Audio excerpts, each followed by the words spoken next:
Ito yung daanan. Ibig sabihin maraming tao na dumadaan. O, ayan o. Daanan ng karusa, kalabaw. Pag manguha ng kahoy dito sa bundok. Dito yan sa lupain namin na napabayaan na. Ayan o. Kailangan. O, yan mo nga o. Ang kakahuyan. O.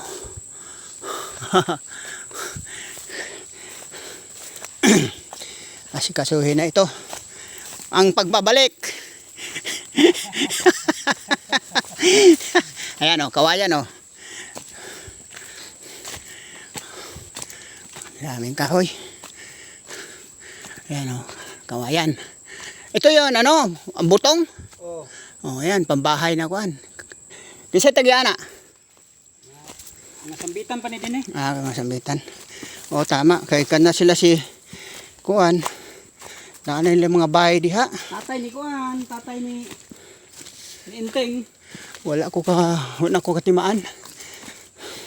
Romi gani, di na ako namaot magsamot. Natiguan ko masakua. Huwag akong tanaw, kita kahapon ba. Oh, ito yung daanan dito. Hindi pa narating na sibilisasyon.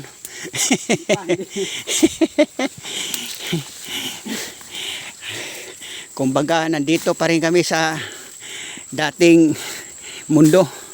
Kung ano yung mundong iniwanan, mas tumindi pa. Dahil masukal to ngayon kaysa noon. Eh noon, hindi naman to ganito kasukal eh. Sa dami ng tao nakatira rito. Ano na eh, napag-iwanan na sa sibilisasyon. Oo, parang mas malinis pa noon nung lumang sibilisasyon. Eh ngayon eh, high-tech na raw pero wala pa rin. Oh, lalo lang tuloy nagiging sukal lang.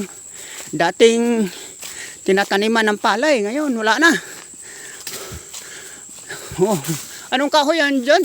Mangyom? Oh, magyom. Oh, tinaniman na ng kahoy.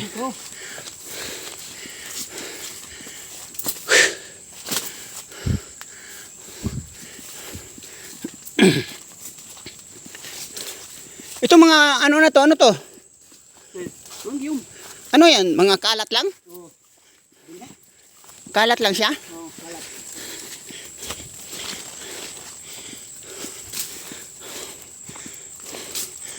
Ayan.